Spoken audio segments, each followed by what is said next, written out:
ከዛሬው ቪዲዮ ላይ የብዙዎቻችሁን ጥያቄ የምመልስላችሁ ነው የሚሆነው። በተደጋጋሚ እንግዲህ በኮሜንትም በውስጥም ብዙ ጥያቄዎችን እየጠየቃችሁኝ ምንስ መቀደም አለበት የሚል በተለይ ደግሞ ጅብሰም ማሰራት ስታስቡ እንዲሁም ደግሞ ኳርቲዝ ማሰራት ስታስቡ ሽምብራ ግርፍ ስታስገርፉ ሽምብራ ግርፍ የተገረፈበት ኳርቲዝ ይሰራል አይሰራም? ኳርቲዝስ የሚሰራው ግርፉ በምን አይነት መልኩ የተዘጋጀ ነው? እነዚህንና የመሳሰሉ ጥያቄዎችን ግልጽ አድርጌ የማብራራላችሁ ነው የሚሆነው። አብራችሁ ይቆዩ። አሰላሙ አለይኩም ወራህመቱላሂ ወበረካቱሁ። ሰላም እንደት ናችሁ? ወደ አብደላህ ቤተሰቦች ሁሉ ሰላም ሁሉ መልካም ከኔ ጋር አልሐምዱሊላህ ሁሉ ሰላም ነው። እናንተም በያላችሁበት ሰላማችሁ ይብዛልኝ። ውድና የተከበራችሁ ተመልካቾች እንግዲህ ለዛሬ የያዝኩላችሁ ይህ የምትመለከቱት ቤት እንግዲህ ጅብሰም ኮርኒስ ሊሰራ ነው። ማቴሪያል ገብቶ ምርት ተመርቷል። እንግዲህ እንዳያችሁት ከዚህ ላይ እንግዲህ ምንድነው የሚሆነው?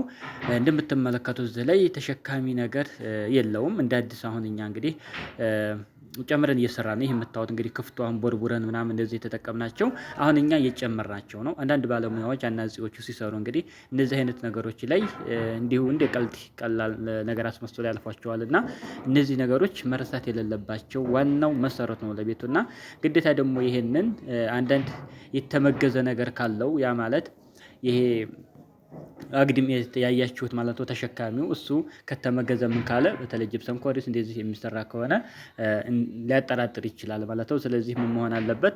እነዚህን ቅድሚያ ሌላ ነገር መተካት ይኖርባቸዋል። ጠንካራ የሆነ በደንብ እንደዚህ ጥገና ተደርጎ በደንብ መሰራት ስላለበት እንግዲህ የታችንን ቤት ጅብሰም ኮርኒስ የምንሰራው ብለን እንዲሁ አላለፍነው ማለት ነው። ምክንያቱም እንደዚህ አይነት ስራዎችን ልቅም አድርገን እኛም መስራት ስላለብን ለጥንካሬውም ለሁሉም ነገር በሚል እንግዲህ በዚህ መንገድ ከመጀመራችን በፊት እንግዲህ ጥገናውን እንደዚህ ሰርተንላታል ማለት ነው።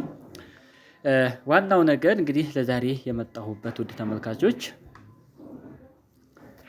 ብዙ ጥያቄዎች በውስጥ ጠይቃችሁኛል። የመጀመሪያ የሚሆነው ምንድነው? ቤቱ ጅብሰም የሚሰራ ከሆነ ውጩ ሳይገረፍ ያ ማለት ጭቃው የሆነን ቤት ውስጡን ጅብሰም ኮርኒስ ሰርተውታል። ጅብሰም ኮርኒስ ተሰርቶ ያንን እንግዲህ አሁን ገና አልተገረፈም ውጩ ምን ማድረግ አለብኝ የሚል እህቴ በተደጋጋሚ እንግዲህ ጥያቄ ጠይቀኝ ነበር። እንግዲህ ይህ ሊሆን አይገባውም።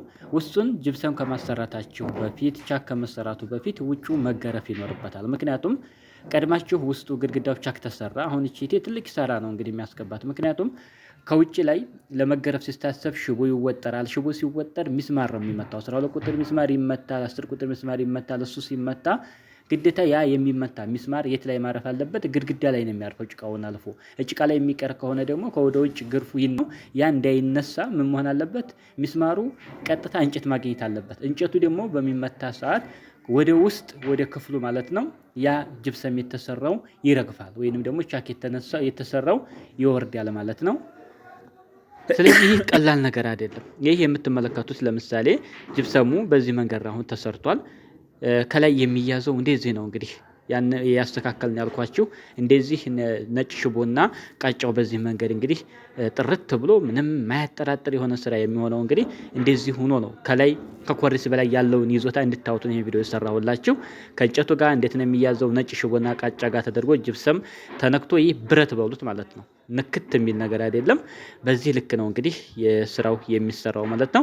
የምታዩት ላይ ሻፕ ብትሰሩበት የፈለጋችሁትን ብታደርጉ ንቅንቅ የሚል አይደለም ማለት ነው። ስለዚህ ወደ ዋናው ነጥብ ስመጣ ውድ ተመልካቾች ቤታችሁን ውስጡ ጅብሰም ከመሰራቱ በፊት የውጭው ስራ መገረፍ ይኖርበታል ማለት ነው። ሳይገረፍ በጭራሽ ውስጥ ጅብሰም ኮርኒስ ሊሰራ አይገባውም ማለት ነው። የምታዩት ነው እንግዲህ ያ ማለት እንግዲህ ልክ እንደዚህ መገረፍ አለበት። ውስጡን ጅብሰም ከማሰባችሁ በፊት ልክ እንደዚህ ሁለት በአንድ መገረፍ አለበት። ከዚህ በኋላ የሚቀረው ምንድነው? ለምሳሌ ሽምብራ ግርፍ ብታስገርፉ እንዲሁም ኳርቲዝ ብታሰሩ መብታችሁ ነው። ምክንያቱም አንዴ ከዚህ ከግርፍ በታች ጭቃ አለ፣ የሚያመጣው ነገር የለም፣ ሚስማር የሚመታ ነገር የለም፣ ግርፍ ነው።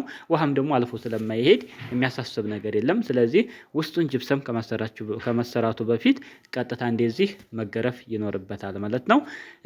ይህንን አደራ ኪሳራ እንዳትገቡ ነው። ይህንን ቪዲዮ እንዲሰራ የሚያስገደደችኝ አንዲት እህቴ ነች። በዚህ ዙሪያ ላይ ጥያቄ ጠይቀኝ። የኔ ቤት ውጩ አልተገረፈም ገና ጭቃ ነው፣ ነገር ግን ውስጡ ጅብሰም ቻክ ግድግዳው ተሰርቷል፣ አይበላሽም ወይ በሚል ጥያቄ ይወርቃል እያሉኝ ነው አለች። አዎ ምክንያቱም ይህን ወደ ውጭ ሚስማር ሲመታ ወደ ውስጥ መርገፉ ስለማይቀር ለሌሎችም ትምህርት ይሆናል። ይህን በተመለከተ ቪዲዮ ብሰራልን በሚባለች መሰረት እንግዲህ ለብዙዎቻችሁ መልስ ይሆናል ብዬ ነው እኔም ይህን ቪዲዮ የሰራሁላችሁ። ውድ የተከበራችሁ ተመልካቾች እንግዲህ ለእኛ ቻናል አዲስ ከሆናችሁ ሰብስክራይብ አድርጉ፣ ላይክ ሼር ማድረጋችሁን አትርሱ። ሀሳብ አስተያየታችሁን ኮሜንት ላይ ያስቀምጡልን። ስራዎች እንግዲህ እንዴት መሰራት እንዳለባቸው ጥርት ያሉ ስራዎችን ከጥያቄዎች ጋር ብታቀርቡልን ኢንሻአላህ እያንዳንዱ በቂ የሆኑ ምላሾችን ቤታችሁም ደግሞ እንዴት አድርጋችሁ ብታስተካክሉ ሀሪፍ ነው የሚሆነው የሚለውን መንገድ ጭምር እኛ እንኳን ባንሰራው በሌሎች ባለሙያም ጭምር ብታሰሩ በሀሳብ የምናገዛችሁ ነው የሚሆነው። የሚፈለገው ነገር የትኛውም ሰው ሰርቶ በስርዓት ቤቱን ያለምንም ኪሳራ በስርዓት ማሰራታቸው ነው ዋናው ነገር የሚፈለገው። ስለዚህ የትኛውንም ጥያቄ በተጠየቁ ሰፊ የሆነ ማብራሪያ የምንሰጣቸው ነው የሚሆነው። ይህ ቤት ለምሳሌ 2 በአንድ ካስገረፋችሁ በኋላ እንደዚህ 2 አይነት አሰራር አለው። አንዱ እንደዚሁ እንዳለ ኳርቲዝ ማሰራት ትችላላችሁ ማለት ነው። ኳርቲዝ ምንድነው? ከዚሁ ላይ ቀጥታ ከግድግዳው እንደዚህ እንዳለቀ ግርፉ ዲዛይኖቹ በፕላስተር ይቆረጣሉ። ኳርቲዝ ማለት እንግዲህ ምንም ነገር አያስፈልገውም። የራሱ ቀለም ነው። የራሱ የሆነ የተለያዩ ከለሮች አሉት። እንዲያሸዋማ ነው። ውበት አለው። በጣም ጥንካሬም አለው። ከሽምብራ ግርፉ የተለየ ነው። ቆንጆ ነው። ወጪው ከይኛው የተሻለ ቢሆንም ማለት የጨመረ ቢሆንም ስራው ግን ምርጥ ነውና ኳርቲዝ ብታሰሩ በአሁኑ ሰዓት እመክራችኋለሁኝ። ኳርቲዝ አናሰራም ለወጪው ደግሞ ግዴታ ኳርቲዝ ማሰራት ሽምብራ ግፍ ማሰራት አለብን ካላችሁ ደግሞ አሸዋ ሲሚንቶ ምናምን ያስፈልጋል። በተለያየ ዲዛይን ተደርጎ ሽምብራ ግፍ ከተገረፈ በኋላ ምንድነው የሚሆነው? ቀለም ነው የሚቀባ የሚሆነው ማለት ነው። በዚህ መንገድ ነው እንግዲህ ልዩነቱ። ኳርቲዝ ከሆነ ግን አሸዋ ሲሚንቶ ምናምን ነገር አያስፈልገውም ማለት ነው። ግልጽ እንደሚሆንላችሁ አልጠራጠርም። ስለዚህ የሽምብራ ግርፍና እንዲሁም የኳርቲዝ ስራ ያላቸው ልዩነት እንግዲህ አሁን የጠቀስኩላችሁን ይመስላል። ውድና የተከበራችሁ ተመልካቾች እንግዲህ ለዛሬ ያስኩላችሁ መረጃ ይህንን ይመስላል። ግልጽ ያልሆነላችሁ ጥያቄዎች ካሉ ኮሜንት ላይ ያስቀምጡልኝ፣ ግልጽ የማደርግላችሁ ነው የሚሆነው ማለት ነው።